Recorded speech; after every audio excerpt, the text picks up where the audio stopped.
एक काम आप हर व्यक्ति करे और अगर इसको आपने कर लिया तो आप 2026 के लिए वाकई तैयार हैं इसको अपना साल बनाने के लिए, और वो है जो आने वाला टाइम है, क्या उसमें हमें खुशखबरियां सुनने को मिलेंगी, क्या ट्रांसफॉर्मेशंस आएंगे वहाँ पे, और क्या चैलेंजेस हम लोगों को देखने पड़ेंगे। 2026 लास्ट 100 सालों में एक ऐसा साल बनने वाला है जहां पे 4 या 4 से ज्यादा ग्रह एक राशि में होने वाले हैं। ये रेयर है कि जो 26 है वो इसको एक अलग वाइब्रेशन दे रहा है। तो क्या आने वाले टाइम पे 2026 वर्ल्ड लेवल पे पीस लेकर के आएगा? 2026 एक ऐसा साल होगा ना जहां हम लड़ाइयों के तरीके भी बदलते हुए दिखेंगे। क्या 2026 जो है मनी मैग्नेट रहने वाला है, उसमें पैसा लोगों के पास पहुंचेगा? एक ऐसा साल है जहां पे हमें अपने हाथ में कैश रखना है। क्या डेट ऑफ बर्थ से हम सडन डेथ के भी अनुमान लगा सकते हैं? इंसान के जीवन के बारे में जो भी घटना है, चाहे उसके पर्सनल लाइफ की हो चाहे उसके प्रोफेशनल लाइफ की हो, हर घटना को हम बता सकते हैं। कहते हैं समय से पहले और भाग्य से ज्यादा किसी को नहीं मिलता, पर सवाल यह है कि भाग्य में लिखा क्या है। कहते हैं एस्ट्रोलॉजी, नंबर्स और कार्ड के जरिए आप जान सकते हैं कि आपके भाग्य में क्या है। आइए आज हम बात करते हैं सिद्धार्थ जी से। सिद्धार्थ जी बेस्ट न्यूमरोलॉजिस्ट हैं। सर बहुत बहुत स्वागत है आपका हमारे साथ पहले जुड़ने के लिए। सबसे पहले तो थैंक यू सो मच। बात करते हैं, सबसे पहले शुरुआत करते हैं कि मेरे जैसे बंदे को जिसको शायद एस्ट्रोलॉजी, नंबर्स या कार्ड्स पे इतना यकीन ना हो, आप सबसे पहले उसको यकीन कैसे कराएंगे? देखिए, जिसको यकीन नहीं है उसको यकीन कराने में मेहनत करना नहीं चाहिए। हाँ, सबसे पहली चीज़ तो ये, बट फिर भी मैं कोशिश करता हूँ, प्रयास करता हूँ। देखिए, एस्ट्रोलॉजी हो, न्यूमरोलॉजी हो या कोई भी दूसरा विज्ञान है, ये भाग्य का विज्ञान नहीं है जैसा इसको बनाया गया है, ये कर्म का विज्ञान है। ये हमको ये बताता है कि आपको क्या कर्म करना चाहिए, कब करना चाहिए और क्या नहीं करना चाहिए। तो जब इसको हम इस तरीके से देखते हैं कि ये हमारे जीवन का एक कंपास है जो सही और गलत का फैसला बता सकता है, तब इसको ज़्यादा बेहतर हम रेजोनेट कर सकते हैं। ज्योतिष में कहीं जादू नहीं है, कहीं मैजिक नहीं है कि भाई ये मैजिक कर देगा। हम इसको कैसे मतलब जैसे आप लोग नंबर्स के थ्रू आने वाले फ्यूचर को भी प्रिडिक्ट कर सकते हैं, वो कैसे पॉसिबल हो जाता है? उस पर भी बात करना चाहेंगे कि मतलब आने वाले टाइम पे मेरा साल कैसा जाएगा। सबसे पहले इसी से बात कर लेते हैं कि 2026 कैसा आने वाला है। जो आने वाला टाइम है, क्या उसमें हमें खुशखबरियां सुनने को मिलेंगी, क्या ट्रांसफॉर्मेशंस आएंगे वहाँ पे, और क्या चैलेंजेस हम लोगों को देखने पड़ेंगे? अगर हम उसके बारे में कुछ बात कर सकते हैं तो पहले। देखिए, जहाँ तक हम भविष्य की बात करते हैं, फ्यूचर की बात करते हैं, इसको देखने का बहुत सारा चश्मा हो सकता है। चाहे हम उसको ज्योतिष की नज़र से देखें, चाहे उसको हम अंक ज्योतिष की नज़र से देखें। अगर मैं मोटे तौर पे 2026 की बात करूँ तो सबसे पहले 2026 को समझना ज़रूरी है, 2026 को जानना ज़रूरी है। 2026 अपने आप में खास है और इस खास होने की सबसे बड़ी वजह 3 है मेरे हिसाब से। सबसे पहला कि इस समय हम एक सोलर मैक्सिमा से गुजर रहे हैं। हमारा जो सन है या जो सूर्य है वो अपने एक साइकिल में घूमता है और उसका जो साइकिल है वो फिक्स नहीं है। जो हमारे ज्योतिष के शास्त्र हैं वो इस समय काल में जो हमारा सोलर मैक्सिमा होगा सबसे बड़ा होगा, सबसे लॉन्गेस्ट होगा। तो ये जो पूरा टाइम पीरियड 2025 से लेकर 2030 तक का टाइम पीरियड, ये उस मैक्सिमा का ही फेज रहेगा, क्योंकि सूर्य का मैक्सिमम एक पॉइंट पर नहीं आता, ओवर ऑफ ईयर्स आने वाला है। पहली चीज़ तो ये। दूसरी चीज़, 2026 लास्ट 100 सालों में एक ऐसा साल बनने वाला है जिस दिन सबसे ज़्यादा नंबर ऑफ डेज आएंगे जहाँ पे 4 या 4 से ज़्यादा ग्रह एक राशि में होने वाले हैं, जिसको मैं बोलता हूँ 4 प्लैनेट स्टेलियम। सबसे हाईएस्ट नंबर ऑफ डेज आएंगे, मतलब 365 दिन में देखेंगे तो इनका अच्छा खासा प्रोपोर्शन आने वाला है, लगभग 55-60 के आसपास अलाइंड होंगे 55। अलाइंड होंगे। मतलब 55-60 दिन ऐसे होंगे जिस दिन 4 या 4 से ज़्यादा ग्रह एक ही राशि में होंगे। ये बहुत रेयर नहीं हो, ये बहुत कॉमन नहीं है, ये रेयर है। ये दूसरी चीज़। तीसरी जो जरूरी चीज़ है, ये जो 2026 का जो समय है, जब हम देख रहे हैं यहाँ पे जो हमारे आउटर प्लैनेट है, चाहे वो यूरेनस है, चाहे वो नेपच्यून है, चाहे वो प्लूटो है, इनके जो अलाइनमेंट्स हैं वो उन राशियों में हैं जो मानव को ज़्यादा प्रभावित करती है, जो ह्यूमन को ज़्यादा इम्पैक्ट करती हैं। तो ये जनरेशनल शिफ्ट्स होती हैं। जब जब ये ऐसी राशियों में आएंगे जो राशियाँ मानव के बहुत करीब है, ह्यूमन के बहुत करीब है, तो जनरेशनल शिफ्ट लेके आएंगे। ये तो ब्रॉडर ट्रेंड है जो मैंने सेट कर दिया। अब आते हैं 26 स्पेसिफिक। जब हम 2026 की बात करते हैं तो 2026 में सबसे पहले तो बहुत आसान सा सवाल है कि भाई नंबर 1 का साल है, सूर्य का साल है, लेकिन ये टिप ऑफ द आइसबर्ग है। इसके अलावा 2 और चीज़ें देखने की ज़रूरत है। सबसे पहला कि जो 26 है वो इसको एक अलग वाइब्रेशन दे रहा है, एक अलग एनर्जी दे रहा है, क्योंकि वो जो 26 का जो हिस्सा है वही इस डिकेड में उसको यूनिक दे रहा है। तो उसको मैं एक स्पेशल कंसिडरेशन करता हूं, जो नंबर 8 का कंसिडरेशन है। तीसरा जो सबसे जरूरी चीज है, जैसे हम कहते हैं मॉर्निंग सोज द डे, कि जो सूर्योदय है या जो सुबह है वो दिन का फैसला करता है, वैसे ही जो 2026 का पहला दिन है 1 जनवरी 2026, ये बहुत अहम है। अब देखिए उस दिन का जो भाग्यांक है, जैसे अगर मैं 1 जनवरी 2026 सबको जोड़ लूं तो 1 + 1 + 2 + 2 + 6, तो हम फाइनली पहुंचेंगे 12 पे, और 12 से पहुंचेंगे 3 पे। सो 2026 को हम एक ऐसे साल के रूप में रखना है जहां नंबर 1 सूर्य का भी प्रभाव है, नंबर 3 गुरु का भी प्रभाव है, और नंबर 8 शनि का भी प्रभाव है। शनि और गुरु दो ऐसे हैं जो टीचर है, और एक शनि एक ऐसा टीचर है जो हार्ड टीचर है, जो आपको मेहनत कराता है। जब तक कि आप उस डेडिकेटेड मेहनत को नहीं करेंगे तब तक नहीं करेंगे। जैसे बचपन में कोई गलती होती है, टीचर क्या बोलते थे, जाओ इसको 50 बार लिख के लाओ, 100 बार लिख के लाओ। तो शनिदेव कुछ वैसे ही है, वहां शॉर्टकट काम नहीं चलेगा। तो ये तो मूलतः वो नंबर है जो 26 की बात करेगा। अब बात करते हैं 26 रहेगा कैसे। देखिए हर व्यक्ति के लिए साल अलग अलग होता है, बट फिर भी अगर मैं ब्रॉडली थीम पिक करूं तो सबसे पहला थीम है एक ऐसा साल है जहां हमें अपग्रेड होने की जरूरत है। आप जिस भी प्रोफेशन में हैं, जिस भी लाइफ में हैं, जिस भी बिजनेस में, जो कुछ भी करते हैं, खुद को अपग्रेड करिए, नहीं तो आप फिनिश हो जाएंगे। मतलब हमको अपना स्किल इन्हांस करना है। पहली चीज तो ये जो 2026 हमें बता रहा है। दूसरी जो जरूरी थीम है 2026 के लिए, कि जो पुरानी पद्धतियां हैं, जो पुराने सिस्टम्स हैं, उनको हम बदलते हुए देखेंगे। तो ये एक ऐसा साल होगा जहां पुरानी चीजें कोलैप्स करेंगी और नई चीजें इमर्ज करेंगी। चाहे हमारे वो जीवन जीने का तरीका हो, हमारे काम करने का तरीका हो, या हमारे खाने पीने का तरीका हो, सब कुछ में हम बदलाव देखने वाले हैं। ये तो पर्सनल लेवल की बात हो गई, इंडिविजुअल लेवल की बात हो गई कि मतलब आपको 2026 में मेहनत करनी है, चीज़ें सीखनी है, आपका साल अच्छा जाएगा। बिल्कुल। वर्ल्ड के लेवल की अगर हम बात करें देशों के बीच में, जैसे कि हमने 2025 में देखा कि कितने सारे युद्ध हुए, विश्व युद्ध देखने तक की बात आ गई थी कि ये होने वाला है। इंडिया पाकिस्तान की अगर हम बात करें तो हमने वो भी देखने को कहीं ना कहीं युद्ध जैसी सिचुएशन आ गई थी।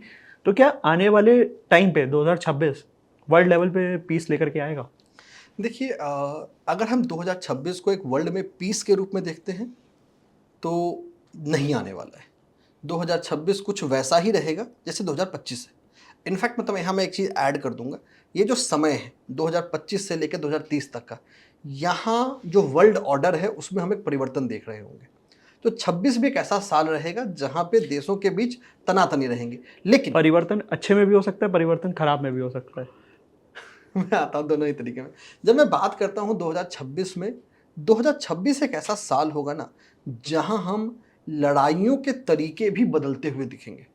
तो यहाँ हमें ओपन लड़ाई से ज़्यादा छुपी हुई लड़ाइयाँ देखने का मौका मिलेगा। नए नए वेपन्स, नए नए ऐसे लड़ाई करने के तरीके जो किसी ने कभी सुना नहीं है, किसी ने कभी देखा नहीं है, वैसी चीज़ों में डेवलपमेंट होते हुए दिखेगा। 2026 एक ऐसा साल होने वाला है जहां दोबारा दुनिया में हथियारों के लिए होड़ लगेगी। कौन उस पॉइंट टेबल पे ऊपर रहता है अपने टेक्नोलॉजिकल एडवांसमेंट्स को लेके, तो लड़ाई का तरीका भी बदलेगा। तो 2026 वर्ल्ड लेवल पे होगा, बिल्कुल होना है, हम कुछ नहीं कर सकते। अच्छा, नंबर्स की बात करते हैं। नंबर्स के आप अगर हम नंबर्स की बात करें तो आपके हिसाब से इस साल कौन लीडर्स बन सकता है नंबर्स के अकॉर्डिंग? बिहार में भी इलेक्शंस हैं, अगर हम उसकी बात कर सकते हैं। आने वाले टाइम पे आपको क्या लग रहा है कि किसी की गवर्नमेंट और ज़्यादा स्ट्रांग हो सकती है? जो स्पोर्ट्स से अगर हम बात करें तो वो आगे आ सकता है, कैप्टनसी संभाल सकता है। तो नंबर्स के हिसाब से इस साल में कौन कैप्टन बन सकता है 2026 की भी अगर आप बता सकते हो तो? देखिए अगर हम 2026 की बात करते हैं ना, सबसे पहले क्या आपने एक ही सवाल में बहुत कुछ जोड़ लिया, तो पहले मैं ब्रॉडर बात करता हूँ कि ठीक है। ब्रॉडली किन के लिए साल अच्छा रहेगा। अगर मोटे तौर पे देखा जाए तो वैसे लोग जिनका मूलांक या भाग्यांक, मतलब बर्थ नंबर या डेस्टिनी नंबर अगर 1 है, 3 है, 5 है, तो ये आपके लिए एक अच्छा साल रहने वाला है। अगर आपका मूलांक इस साल में 9 है, 7 है, तो ये दो ऐसे नंबर हैं जिनको कॉशियस रहने की जरूरत है। बाकी के जो नंबर बच गए, जिनको मैं दोनों में से कहीं नहीं लिया, उनके लिए साल एक एवरेज आउटलुक के साथ रहेगा। अब आते हैं राजनीति की ओर। देखिए जब हम राजनीति की बात करते हैं, स्पोर्ट्स की बात करते हैं ना, तो वहाँ बहुत स्पेसिफिक होना हमें बहुत ज़रूरी है। क्योंकि जब तक हम स्पेसिफिक नहीं होंगे कि हम किस पर्सन के बारे में बात कर रहे हैं, किस व्यक्ति के बारे में बात कर रहे हैं या किस पार्टी के बारे में बात कर रहे हैं, तो एक वाइडर ओपिनियन है। दूसरा, जो स्टेट इलेक्शंस है, क्योंकि लोकसभा चुनाव तो हमें नहीं मिलने जा रहा है 2026 में, तो ये कोई मन में मिथ ना पाले कि 26 में कुछ ऐसा होने वाला है। लोकसभा चुनाव नहीं होगा, मतलब जो सरकार है वही रहने वाली है। ये पहली चीज तो क्लैरिटी। जो हमारे स्टेट असेंबली इलेक्शंस होंगे, तो जो इलेक्शन के डेट्स होते हैं, जिस दिन वोटिंग हुई है, जिस दिन काउंटिंग होगी, जिस दिन अनाउंसमेंट हुआ है, ये बहुत हद तक रिजल्ट को इम्पैक्ट करता है कि किसके तरफ रिजल्ट आएगा। बट फिर भी अगर मैं लूँ तो जो मेरे पहले नंबर्स थे 1, 3, 5, साथ में मैं 2 नंबर और ऐड करूंगा इस साल में, वो है एक नंबर 8 और एक नंबर 6। जो आप खासकर पॉलिटिक्स में जुड़ा है या स्पोर्ट्स में जुड़ा है, तो उनको आप आगे बढ़ते हुए देखेंगे। अगर ऐसे ही और भी हम बात करें, आपने यहाँ पे टर्म यूज करा मूलांक, वो अगर आप बता सकते हैं हमारे दर्शकों को, जैसे कि जिनको नहीं पता है मूलांक होता क्या है? देखिए, जहाँ तक हम मूलांक की बात करते हैं ना, किसी भी इंसान को अंक ज्योतिष में समझने का बहुत सारे तरीके हैं। सबसे पहले और सबसे ज़रूरी चीज़, हर इंसान के जीवन में उसका पूरा का पूरा डेट ऑफ बर्थ, पूरा का पूरा नाम, मतलब डेट ऑफ बर्थ के हर एक लेटर और नाम के हर एक अक्षर दोनों मैटर करते हैं। ये जो चीज़ें हैं, ये एक टेलीस्कोप की तरह है जो हमें दूर की चीज़ें देखने में हमारी ज़िंदगी को आसान कर रहा है। मूलांक है क्या? जो आपका डेट है, डेट ऑफ बर्थ में से उस डेट को लीजिए, उसको सिंगल डिजिट में सम कर लीजिए। जैसे एग्जाम्पल के तौर पर अगर बात कर ले, तो मान लिया किसी का जन्म हुआ 12 तारीख को, किसी भी महीने के 12 तारीख मेरा को, मान लेते हैं 9 तारीख को। 9 तारीख को, तो 9 आपका मूलांक बन गया। ठीक है। जो मैंने एग्जाम्पल 12 वाला लिया, तो वहां पे आप 1 + 2 कर देते, 3 आ गया, तो 3 उसका मूलांक बन गया। तो मूलांक हमेशा जो आपका डेट है, उस डेट का सिंगल डिजिट सम है। और जो भाग्यांक की मैंने बात की थी, भाग्यांक है आपके पूरे डेट ऑफ बर्थ में जो डेट है, मंथ है, ईयर है, सब कुछ ऐड कर दीजिए, जो आपका सिंगल डिजिट सम आएगा वही आपका भाग्यांक है। 2026 की फिर से बात करते हैं। क्या 2026 जो है मनी मैग्नेट रहने वाला है, उसमें पैसा लोगों के पास पहुंचेगा? प्लस गोल्ड और सिल्वर की भी बात कर लेते हैं यहाँ पे। हालांकि गोल्ड और सिल्वर के रेट जो है वो सेबी की तरफ से ही गाइडलाइंस पे रहे हैं, तो उस पर ज़्यादा ठीक है, बट एक हम प्रिडिक्शन के तौर पे ले चल सकते हैं। अगर आप ट्रेडिंग कर रहे हैं तो आपको भी कॉशियस होने की ज़रूरत है। तो 2026 की अगर हम बात करते हैं, तो क्या लोगों के पास पैसा आएगा, और क्या ये सिल्वर जो है यहाँ पे सिल्वर का रेट हमें ऊपर देखने को मिलेगा?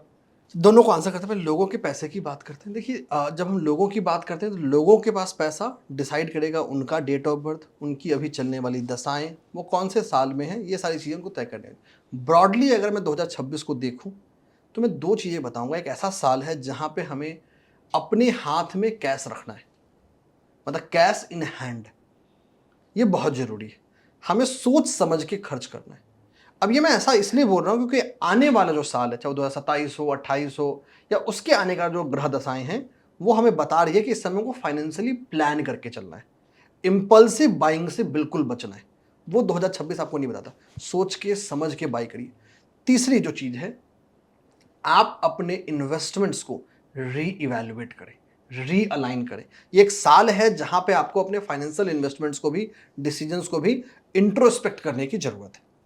अब आते हैं सिल्वर पे। अगर हम 2026 में देखें कि भाई आज की तारीख से 26 के आखिर में सिल्वर क्या होगा, तो बिल्कुल यहां से हम सिल्वर में एक ग्रोथ देखेंगे। बीच में उतार चढ़ाव हो सकता है, बट सिल्वर एक ऐसा मेटल है जहां हम बैठे हैं आज से, जब भी हम देखें और 2026 के आखिर तक देखें, मतलब 31 दिसंबर 26 तक देखें, तो डेफिनेटली हमें सिल्वर ग्रो करता हुआ और एक्सपोनेंशियली ग्रो करता हुआ दिखेगा। सिल्वर गोल्ड की भी कर ली, पैसे की भी बात कर ली। एक और टर्म आता है जब जहाँ पे आदमी इन्वेस्ट करता है, वो है प्रॉपर्टीज। 2026 प्रॉपर्टी में इन्वेस्ट करने का राइट टाइम होगा?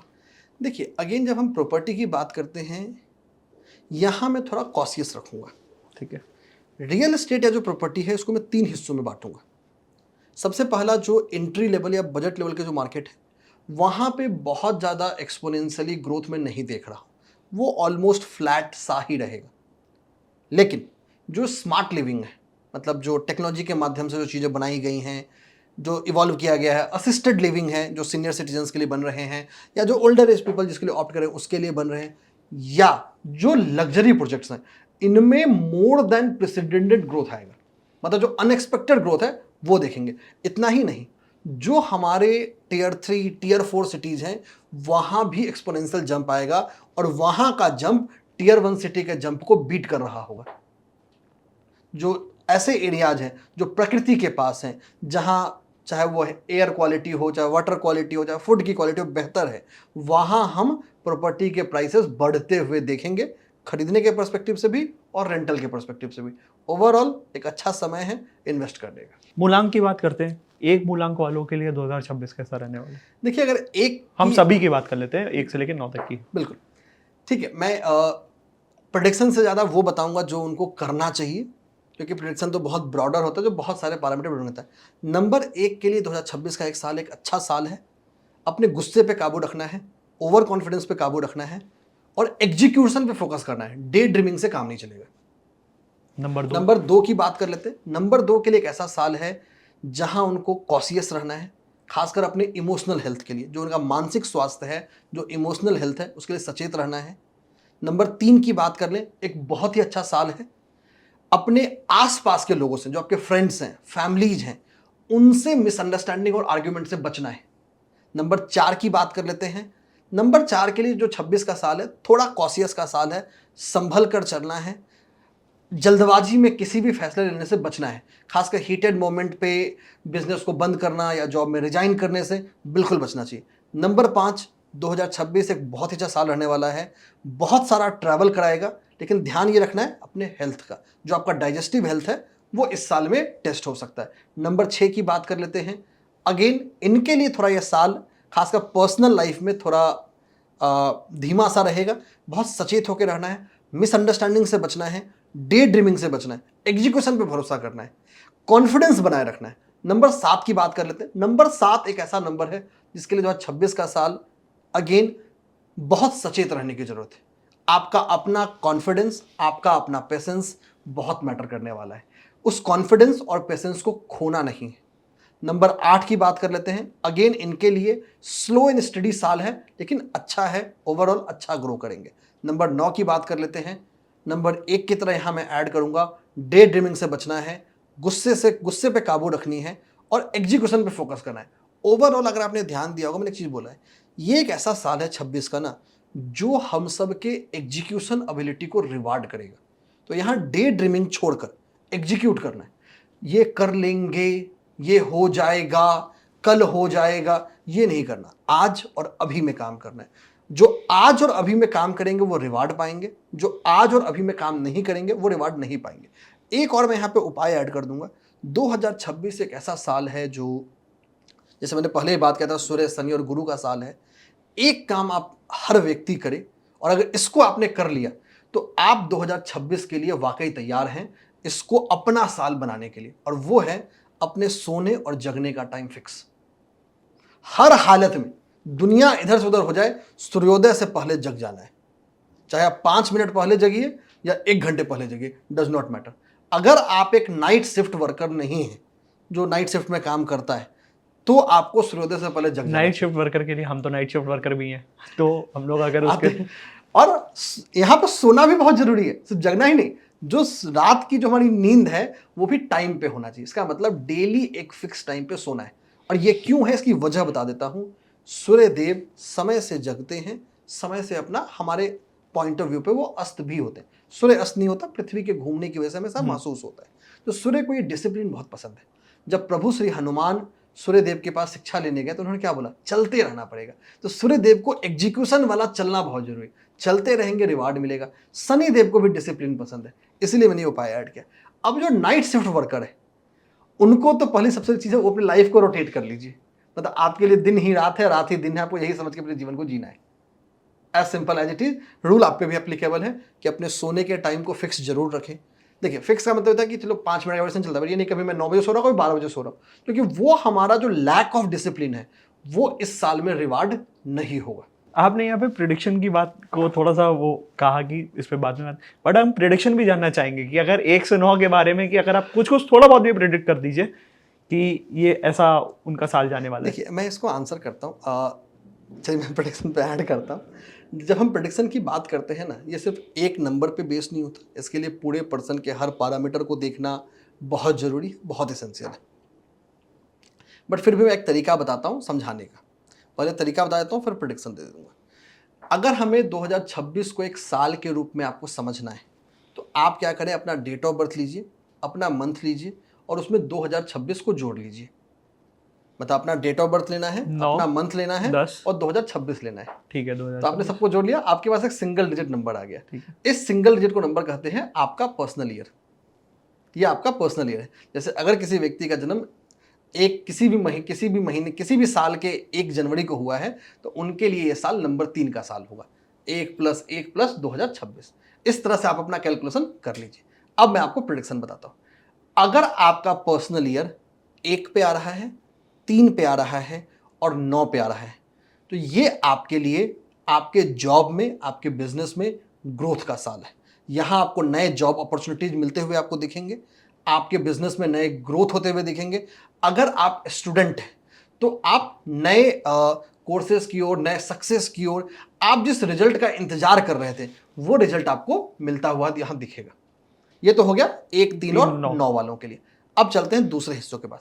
अगर आप 5 के ग्रुप में आते हैं, 6 के पास आते हैं, या यहाँ पे आप 7 के ग्रुप में आते हैं, 5, 6 जो 7, 7 वाले जो हैं, ये अगर आपका इस समय में पर्सनल ईयर चल रहा है, ये एक समय है जहां पे आपको बहुत संभल कर चलना है।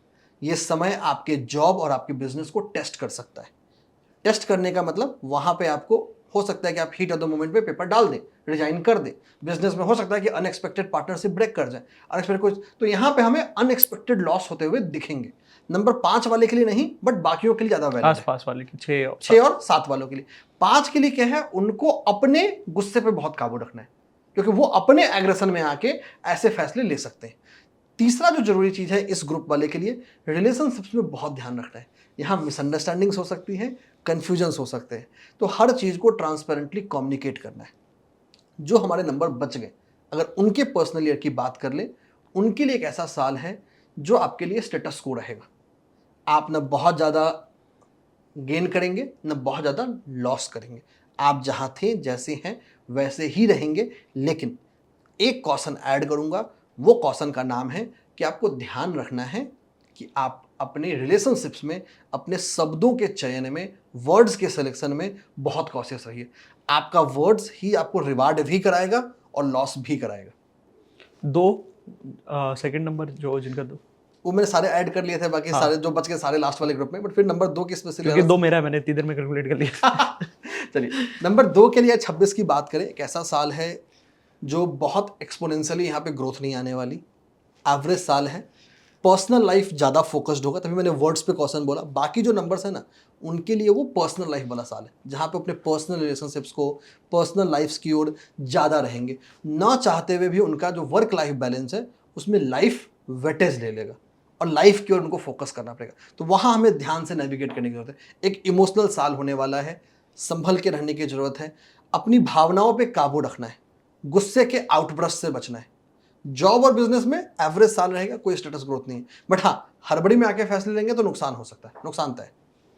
अच्छा, एक ओवरऑल लकी वो निकाल लेते हैं कि ओवरऑल 1 to 9 में किसके लिए सबसे ज्यादा लकी साल होने वाला है। एक नंबर जो अगर मैं एक नंबर बोलूं जिसके लिए 2026 सबसे लकी रहेगा, वो मेरा नंबर होगा नंबर 1। नंबर 1 नंबर 1 के लिए, अगर नंबर 1 ने अपने डे ड्रीमिंग को छोड़कर एग्जीक्यूशन पे फोकस कर लिया, तो ये आपके लिए सबसे अच्छा साल होने वाला है। अगर कोई अपने जीवन में मतलब डेस्टिनी को इम्प्रूव करना चाहता है, क्या कोई आने वाली घटना को अगर रोकना चाहता है या वो करना चाहता है, तो वो नंबर से कैसे इससे रेमेडी पा सकता है? देखिए, सबसे पहली चीज़ जब हम बात, ये बिल बहुत अच्छा सवाल है कि जो हमारा जो कर्म है वो बहुत मैटर करता है। हम अपने लाइफ को एक ट्रांजिस्टर के रूप में या एक रेडियो के रूप में सोच सकते हैं, और जिस जिस फ्रीक्वेंसी पे हम खुद को अलाइन करेंगे वही हमको मिलने वाला है प्रकृति से। तो जो हमारा डे टू डे लाइफ के कर्म होते हैं, ये तय करते हैं कि हम प्रकृति से क्या लेने वाले हैं। अगर मोटे तौर पे बात करें कि अपने भाग्य को बेहतर करने के लिए, कर्म को बेहतर करने के लिए, अपनी पुरानी सभ्यताओं के ऊपर लौटने का साल है 2026। जैसे जो आपकी, एक तो मैंने टिप्स पहले ही शेयर किया था, अपने स्लीप और वेकअप साइकिल को फिक्स करने का, 2 और ऐड करूंगा। दूसरा ये है कि जो हमारी पुरातन जिंदगी जीने का तरीका था, जहां आप अपने माता पिता, अपने पूर्वज, अपने कुलदेवी कुलदेवता, अपने इष्ट की आराधना कर रहे थे, उस शरण में जाने का समय, ये विदाउट फेल हमें करने की जरूरत है। तीसरा, नंबर्स के रूप में इस समय में आप 528 हर्ट्ज, इस फ्रीक्वेंसी के म्यूजिक को आप सुन सकते हैं। इसको हम बोलते हैं साउंडवाद। ये एक ऐसा फ्रिक्वेंसी है जो आपको इस साल में बेहतर नेविगेट करने में आपकी मदद करेगा। क्या डेट ऑफ बर्थ से हम सडन डेथ के भी अनुमान लगा सकते हैं और क्या बिल्कुल उसको लगा रोक सकते सकते हैं? बिल्कुल लगा सकते हैं, कैसे? पर लगाना नहीं चाहिए। अच्छा, बट डेथ अगर का आप प्रिडिक्शन कभी नहीं करना चाहिए। ये बहुत क्लियर रूल है शास्त्रों का कि हर एस्ट्रोलॉजर को या हर ऑकल्ट एक्सपर्ट को डेथ प्रिडिक्शन से बचना चाहिए, बट बिल्कुल कर सकते हैं। डेथ हटा देते फिर अगर आप हाँ, बता रहे हैं तो लव मैरिज या अरेंज मैरिज, इसका पता लगा सकते हैं? बिल्कुल लगा सकते हैं, बिल्कुल लगा सकते हैं। देखिए, इंसान के जीवन के बारे में जो भी घटना है, चाहे उसके पर्सनल लाइफ की हो चाहे उसके प्रोफेशनल लाइफ की हो, हर घटना को हम बता सकते हैं। चाहे वो घटना लव मैरिज हो, अरेंज मैरिज हो या कोई भी हो। अगर मोटे तौर पे हम बात करें, अगर न्यूमरोलॉजिकली देखें, तो न्यूमरोलॉजिकली थोड़ा हमारी चीज़ों को समझने की हमें ज़रूरत पड़ती है, क्योंकि यहाँ हमारे पास वेरिएबल पैरामीटर्स कम होते हैं। एस्ट्रोलॉजी में क्या आपके पास वेरिएबल परमुटेशन कॉम्बिनेशन ज़्यादा है, तो आप ज़्यादा उसको यूज कर सकते हैं। यहाँ आपको ज़्यादा मेहनत एक्सपर्ट को करनी पड़ती है to get to the answer. But फिर भी मोटे तौर पे मैं अगर आंसर करूँ कि अगर आप नंबर 5 बॉर्न है, मतलब अगर मूलांक या भाग्यांक 5 पे है, 9 से ही ले लिए सर, 9 से ही समझ लेते हैं अब, क्योंकि अगर वीडियो बाहर तक निकलेगा तो पूछा ही जाएगा ये, तो आप मेरे से ही प्रेडिक्ट करिए। मैं सबकी करता हूँ, मैं 1 से लेकर 9 तक सबकी बात करता हूँ, कौन लव में जाएगा कौन अरेंज में जाएगा। चलिए। वो ज़्यादा बेहतर है ना। हाँ, चलिए, तो देखिए, जो नंबर 5 है, नंबर 3 है, नंबर 6 है, ये 3 ऐसे नंबर हैं जिनकी लव मैरिज की इंक्लाइनेशन ज़्यादा होती है और ये अपने लव सक्सेस तक पहुंचाते हैं। ठीक है। हाँ, नंबर 2, नंबर 7 और नंबर 9, ये 3 ऐसे नंबर हैं जिनका जो प्यार है उनके सिर्फ सपनों में होता है। तो मतलब इनकी जो लव के सक्सेस के चांसेस प्रोबेबिलिटीज है वो थोड़ी कमजोर होती है। ये लास्ट में आके किसी न किसी प्रकार से वो समझौता कर लेते हैं कि भाई मुझे शादी तो अरेंज मैरिज ही कर दो। बाकी जो ग्रुप वाला बच गया वो सारे अरेंज मैरिज में। लोग नेम चेंज करा रहे हैं। हमने आजकल देखा है कि नाम चेंज कराने का कल्चर बहुत ज़्यादा आ गया है, कि क्या नाम चेंज कराने से भी आपका जो है आने वाला जो समय है वो बदल सकता है आपके साथ, अगर सब कुछ अच्छा होने लग जाता है, ऐसा भी कुछ होता है? इसको मैं आंसर करता हूँ। किसी भी इंसान के जीवन में, इंसान का जीवन एक बाइक की तरह है, एक 2 व्हीलर की तरह, जिसका एक पहिया उसका डेट ऑफ बर्थ है, दूसरा पहिया उसका नाम है। अब सिंपल सोचे, अगर दोनों पहिए अलाइंड हैं, मतलब एक दिशा में चल रहे हैं, तो जीवन बेहतर चलेगी। वही नेम करेक्शन है कि अगर हम एक सही नाम व्यक्ति को देते हैं, एक पर्सन के पास एक ऐसा नाम है जो उसके डेट ऑफ बर्थ से सूटेड है, तो डेफिनेटली उसके ग्रोथ के लिए अच्छा है, इसमें कोई शक नहीं है। नाम की महत्ता, नाम की इंपॉर्टेंस एस्ट्रोलॉजी में भी है, न्यूमरोलॉजी में भी है।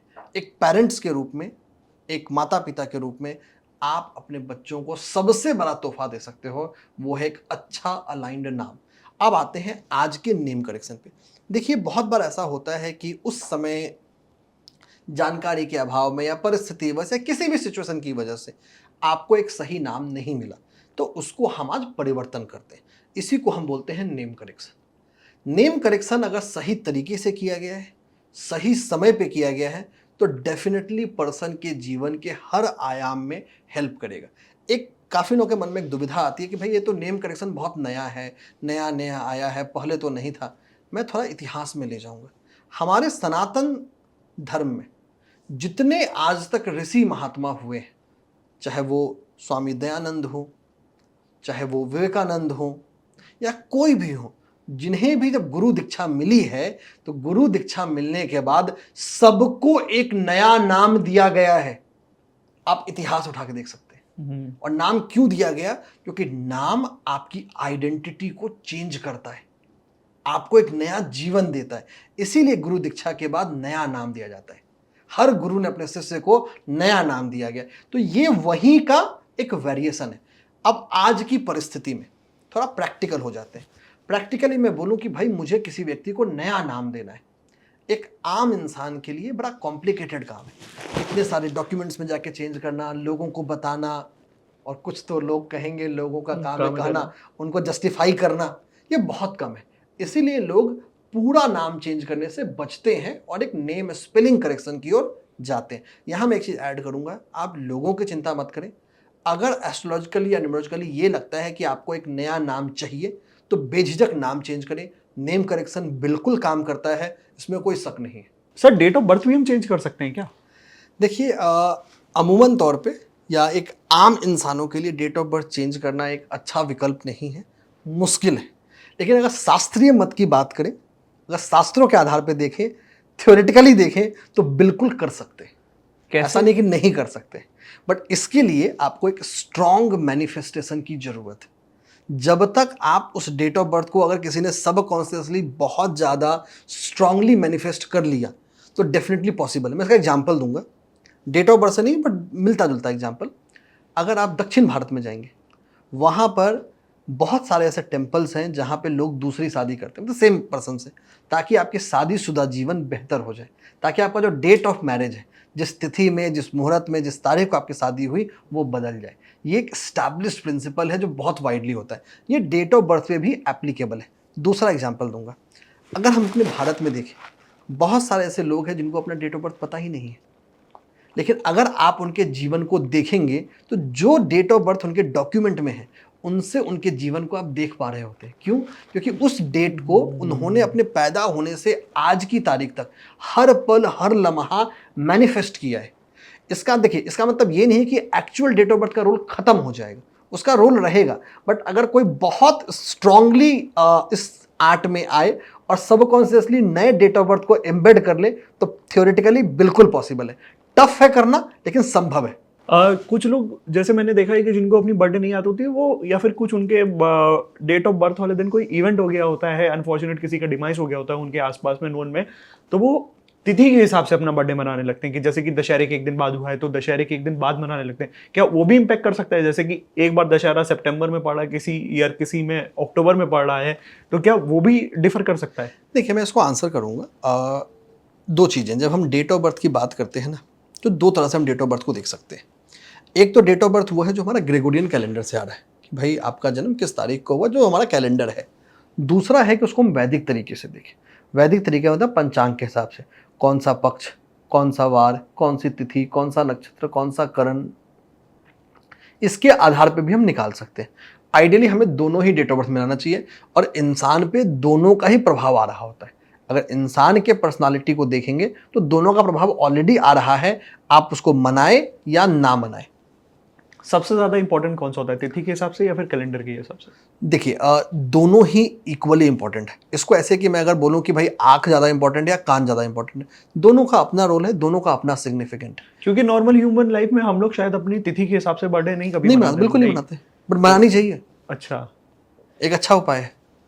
अगर अभी तक नहीं मनाया तो 2026 से शुरू कर दीजिए मनाना, कि अच्छा चीज़ है। देखिए, जब आपका जो तिथि, जब वर्ष है, जो हम तिथि प्रवेश बोलते हैं ना, ये बहुत सिग्निफिकेंट होता है। इस दिन आप जो काम करते हैं, जो एक्शंस लेते हैं, वो करने चाहिए।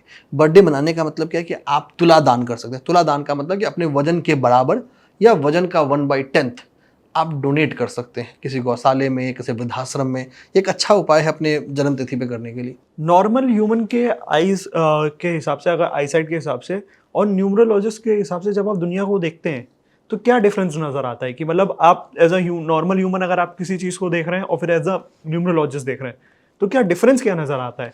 देखिए, एक नॉर्मल इंसान के रूप में जब हम जीवन को देखते हैं, तो हम जीवन को सिर्फ अतीत या प्रेजेंट में देखते हैं कि पास्ट में मेरे साथ क्या हुई इस जीवन में और मेरा प्रेजेंट क्या है। एक न्यूमरोलॉजिस्ट के रूप में आप जीवन को तीनों ही आयाम पे देखते हैं, प्रेजेंट, पास्ट एंड फ्यूचर। और सिर्फ इसी जन्म का पास्ट नहीं, पीछे वाले हर जन्म का पास्ट। एक हॉलिस्टिक विजन चला आता है। यही डिफरेंस है दोनों के विजन में।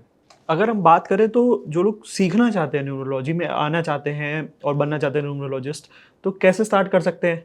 या बेसिक से ही अगर हम बात करें कि जो पार्ट टाइम जॉब में है, ऑफिस में है और फुल फ्लेजेड नहीं करना चाहते, सिर्फ अपने ही उसके लिए, बेटरमेंट के लिए कि चीज़ें अच्छी हों, तो उसके लिए? देखिए, मैं इसको आंसर करता हूँ। अगर आप न्यूमरोलॉजी को सीखना चाहते हैं तो सबसे पहले तय करिए कि आप सीखना क्यों चाहते हैं। अगर आप इसको सिर्फ अपने नॉलेज के लिए, अपने अपडेट के लिए सीखना चाहते हैं, तो बिल्कुल मत सीखें। मैं बहुत क्लियर बोलूँगा कि अगर आप बीमार पड़ते हैं तो आप जाके एमबीबीएस की किताबों को नहीं खोलते हैं। अगर आपको घर बनाना होता है तो जाके आप इंजीनियरिंग की किताबें नहीं पढ़ते, आर्किटेक्चर नहीं पढ़ते। आप एक प्रोफेशनल हेल्प लेते हैं, जीवन में आगे बढ़ते हैं। पहली चीज़ तो ये, क्योंकि ये जो जानकारी है, ये जो इन्फॉर्मेशन है, ये एक रिस्पॉन्सिबिलिटी है। रिस्पॉन्सिबिलिटी से ज़्यादा इसको, तो न्यूमरोलॉजी एक साइंस नहीं है, ये एक लाइफ स्टाइल है। न्यूमरोलॉजिस्ट को एक जीवन शैली में बदलने की जरूरत है। अगर आप उस डेडिकेशन के लिए तैयार हैं तो सीखें, अगर उस डेडिकेशन के लिए तैयार नहीं है तो बिल्कुल नहीं सीखें। पहली चीज़ तो ये। दूसरी चीज़ कि कैसे सीखें। अब न्यूमरोलॉजी या जो मैं बताने वाला हूँ ये बाकी एस्ट्रोलॉजी वास्तु पे भी अप्लाई करता है। मैं इस विधा को सीखने का एक 3 स्टेप मेथड मानता हूँ, एक 3 स्टेप फ्रेमवर्क है। सबसे पहला मेरा फ्रेमवर्क होता है कि आपका नॉलेज, जिसको मैं बोलता हूँ सब्जेक्ट मैटर एक्सपर्टाइज, कि आप इस विधा को सीखें। अब इसके नॉलेज को सीखेंगे कैसे? या तो किसी टीचर से सीख सकते हैं या किताबों से सीख सकते हैं। न्यूमरोलॉजी एक ऐसा सब्जेक्ट है जहाँ पे किताबें कम हैं, आपको टीचर्स के साथ ही सीखना पड़ेगा। ये आपका नॉलेज का लेयर है।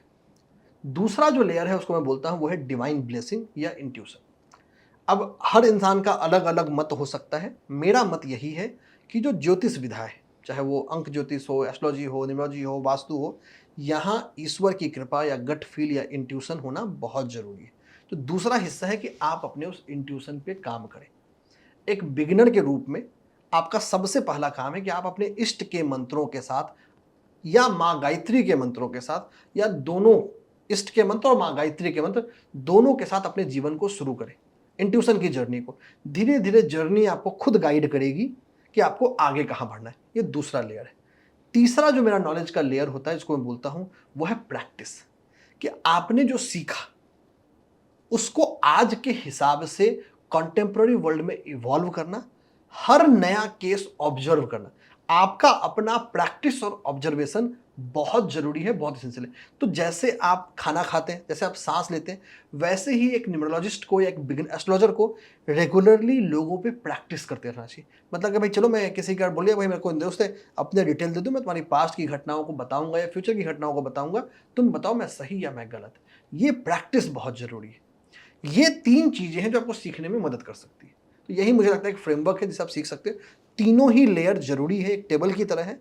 तीनों ही मजबूत होंगे तो ही टेबल मजबूत होगा।